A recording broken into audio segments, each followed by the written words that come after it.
Hey guys, it's Lindsay. Welcome back to my channel. So for this video, we're going to cover an indie brand, but this is actually going to be my first indie brand Etsy purchase. And that's something that I've been wanting to do because, you know, not every indie brand starts out with having a website. A lot of them start off by selling their products on Etsy. And I've loved Etsy for years. I've purchased so many things from Etsy. I've purchased purses, I've gotten like phone cases, you know, all kinds of stuff. Jewelry, mostly jewelry. Actually, speaking of jewelry, I'll give a quick little shout out to another Etsy store. So these cute little earrings, these little adorable badger earrings that I'm wearing right now, these are from a store called Nona Rae. I actually just placed an order with them and got all my earrings in. I got some really cute, very nerdy earrings, like this little set right here, which is Luna Lovegood's glasses. I got these little Deathly Hallows earrings, and then you might have seen me wear these in a previous video if you noticed them. Some cute little Star Wars earrings. So these are all like wood, so you can see how thick that is, and it's just laser etched wood. Super cute. They're pretty affordable. I think it was $7 for the pair, and they actually did a flash sale not long ago on their Instagram, which is how I got like all these pairs. They were only $3. And of course, she was really awesome. She combined shipping for everything. So her Etsy store is Nona Rae. I'll have it linked down below. And then you can also follow her on Instagram. It's nona.rae.crafts. I'll put that under there too, if you want to follow them on Instagram, because that way you can see kind of like what she's coming out with, what designs she's releasing, because I think they're super cute. They are really like, of course they're fun and nerdy, but it's like a really good quality product. And I love like handmade jewelry and stuff like that. So as you can see from the title, the indie makeup brand that we're covering today is Gothic Cosmetics. So the way I found this brand was through Instagram. I follow two different indie makeup related Instagram pages, both Indie Makeup Spotlight and Indie Mood. Both of them I highly recommend if you're interested in indie makeup. They find things that are like really small indie brands to kind of larger indie brands, and I just love being able to see everything that's coming out. So they posted pictures of these cute little mini book palettes, and you guys know, of course, I fell in love with it. So it's more than just the design of the packaging that I fell in love with. Let me show you what the shades look like. I purchased two of them. They had, I think, 3 or 4 different palettes. Right now, their Etsy store doesn't have anything on it, but they are planning on restocking soon. They were figuring out like some shipping issues, but follow Gothic Cosmetics on Instagram. I'll have that link down below, and that way you can get updates on it. The first palette I purchased is the Garden Bed. So this is what it looks like, and this is all Etsy. This is all a completely handmade brand. So the packaging is handmade. You've got your ingredient list on the back, and then this is what this palette looked like. So this is, I believe, the one that I fell in love with when I saw the photo on Instagram, because I just love the beautiful like yellow tones. Then you've got the shade names over here on this side. My white's gotten a little out of hand. It kind of got a little broken, but sometimes with these softer shadows that happens in transit. These were actually really nicely packaged. It had like a little paper slip in there, and then it had a piece of like bubble wrap kind of, you know, protecting the shadows, and then it was closed. And then it had a little like rubber band type of thing around it. So it came like this. So definitely very nice and secured. I'm probably gonna hang on to these little guys just for storage sake so they don't come open, because it's not magnetically closed. But I mean, again, this is a completely handmade product. Not only are the shadows handmade, but the actual packaging is handmade. And I just think that's really awesome. I love a good handmade product. Not everybody can afford to go buy packaging. So yeah, so this is the Garden Bed palette. The other palette I picked up is the Garden Pond View. So same thing again, this is the cover. This is the back, you have your ingredients, and these are the colors. So just really beautiful greens and blues, and again, you have your shade names over here. So I figure we'll just use both these palettes in this video. I'll do a look with one and then the other, and you guys can see how these perform. But yeah, let's go ahead and just get into some swatches and then the looks. All right, so let's go through the first palette right here, which is the Garden Bed. So first up we have Baby's Breath, Scarecrow, Seedlings, and Morning Marigolds. And then this section right here is the Garden Pond View. So first up we have Nightmare Lilies, Glistening Pond Ripple, Mossy Dew, and Midnight Pond. First up we have the Garden Bed palette. So I'm starting out by priming my lids with my Urban Decay primer, and I'm just setting the brow bone area. I've just been liking doing that lately. And then I'm going straight into the Scarecrow shade with a flat, kind of fluffy brush, and I'm just packing this all over the lid, and I'm just kind of rounding it at the crease area. Then switching to a blending brush, I'm just working on blending that Scarecrow shade into the crease a little bit more, really working that color back and forth to make it a little bit deeper. And then of course blending some of that color out onto the outer portion of the eye, kind of doing a little bit of a wing. Then I'm going into the shade Seedlings with a flat brush, and I'm just lining the entire lower lash line. I'm gonna kind of do some back and forth layering here, but I want the darkest part of it to be right on the lash line. Then I'm going back into Scarecrow. I'm just using a really fat pencil brush, and I'm really blending this underneath that brown shade. I want this color to kind of stand out the most.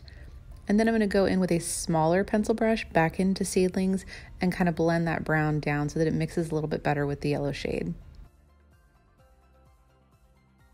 And then just switching over to a smaller fluffy brush, I'm going back into Seedlings and just packing a little bit of that color onto the outer portion of the eye. And then with whatever's left on the brush, I'm just working on really blending it outward and just into that very outer portion of the crease area. And then I just went back into Scarecrow and blended over the top of that, really just working back and forth to blend these two colors together so that it's just a nice little darkness on the outer portion of the eye. And then I'm going into Morning Marigolds, and I'm just using my finger to tap this right onto the center of the lid, almost as if you're doing a halo eye. It just adds a little bit of a brightness over the top of that yellow. And then I just patted a little more of Scarecrow around the outer portion of the eye. Then I'm jumping back into Seedlings with that same flat liner brush, and I'm just lining the upper lash line. I'm kind of just making a nice little smoky brown line because I'm not going to do any winged liner with this look. And then with a little kind of fluffy pointed brush, I'm going into Baby's Breath and just popping this into the inner corner. This color was very powdery, so I was kind of tapping it off on the back of my hand first before I went into like placing it on the eye. Then I'm using Mr. Bing from ColourPop on the waterline. Then just adding some mascara and Ardell Wispies off camera. And then for lips, I'm first using ColourPop's What's Your Sign lipstick, and then I'm topping it with Laura Mercier lip gloss in Amber Rose. And this is the finished look using the Garden Bed palette. Now moving to the Garden Pond View palette, I'm starting the same way with my primer done and the brows set, and I'm jumping straight into Midnight Pond with a very detailed blending brush, and I'm working on just packing this color directly into the crease. This color has a lot of fallout, so I'm trying to be very careful about placing the color down first and then kind of blending it out.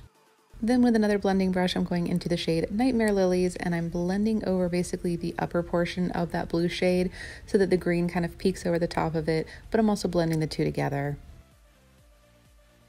Then going in with a kind of denser blending brush, I'm packing a little bit more of that Midnight Pond shade onto the outer portion of the eye, and then I'm starting to blend it out very lightly, again, just kind of like a light little wing shape. And then back into the green shade, Nightmare Lilies, over the top of it so that you kind of have that same blend going on. Then I'm using that same detailed brush from earlier just to really intensify the blue since we're going to cut the crease. And blending once more. This look just requires a lot of blending. And then I'm cutting out the crease with my Tarte Shape Tape, going a little bit more than halfway, basically meeting up to that blue shade on the outer portion and tapping it out with my finger.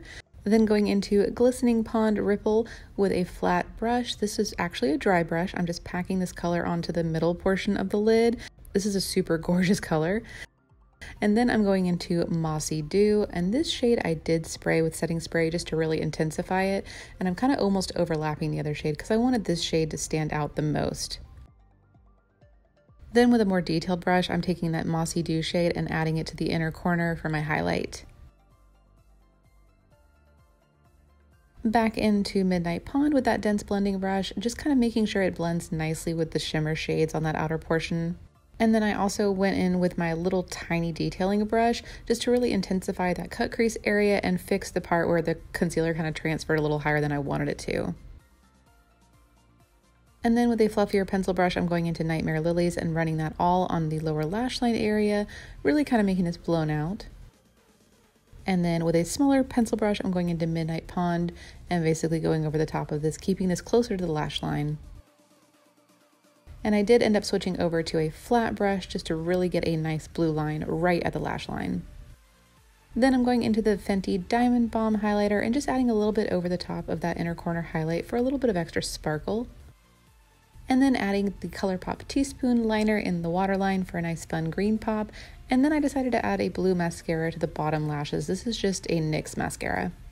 Off camera, I'm going to add mascara, winged liner, and my Golden Gatsby lashes from LA Slash. And now to finish off the look, I'm using the Fenty lip gloss in Diamond Milk. And this is the finished look using the Garden Pond View Quad. Alright, so now you've seen both looks using both of these adorable palettes from Gothic Gardens Cosmetics. What do you guys think? Which look was your favorite? I think I'm still partial to the first look, which was with the garden bed, just because I love that like yellowy, mustardy, all over the lid kind of look. Now this I absolutely love. I think it's really gorgeous. It's just a whole different set of tones. So both are equally beautiful in my eyes. I will say definitely now that I've used both palettes, the one thing I can say is I highly recommend doing your eyes first with these palettes, especially if you get this one. The shadows, like I mentioned originally, are very soft, so you're gonna get a lot of kick up in the pan, which also can result in a lot of fallout if you're not tapping your brush off. But even still, I was trying to be very delicate and careful, and I was still getting some fallout on my face, mostly with the blue shade in the palette. So yeah, it's just something to think of. If you go ahead and do your foundation after you do your eyes, you can kind of just be a little bit more like carefree and crazy with your blending, and you don't have to really worry about being delicate and cautious. So sometimes that's better because you can kind of save time by just being, you know, a little crazy in the crease. And then you can do your foundation afterwards after you kind of clean up with a makeup wipe. So that's just my tip there. So I do really like both of these palettes. The formula is really nice as far as the blendability goes, but because it is that handmade quality and it is so soft, these shadows are incredibly delicate. But again, it's a handmade product, so you can't be expecting what you would get with a company that's like having machines press these products. This is somebody physically making it. So I don't necessarily fault that. I'm perfectly fine using these. I just want to make sure that you guys are aware of what you would be getting into if you decide to purchase these palettes. I think they are amazing quality. I'm really, really impressed with these, especially for them being handmade. I just think the quality and just like the style and everything is really nice. And I love the color combinations that they put together in both of these palettes. So yeah, if you don't mind that kind of extra delicate softness and a little bit of kick up on the brush, then I definitely would recommend trying these out because I think they're a lot of fun. And the prices weren't bad either. Did I give you guys the prices originally?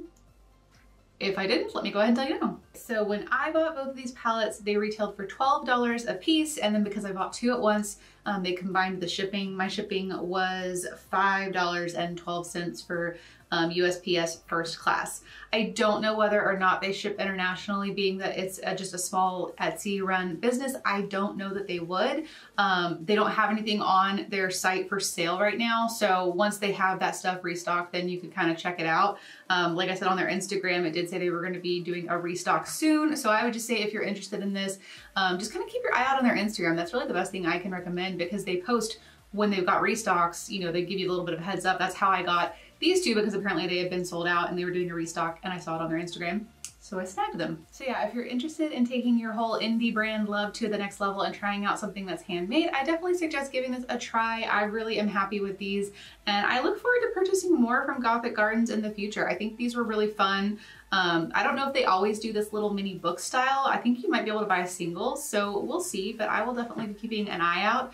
But in the meantime, I'm gonna have to put these maybe like on my bookshelf or something because like I don't want them to accidentally get knocked over and get broken. So that's the only downside. So I hope you guys enjoyed this video and kind of a little peek at a more handmade brand. I think this was a lot of fun.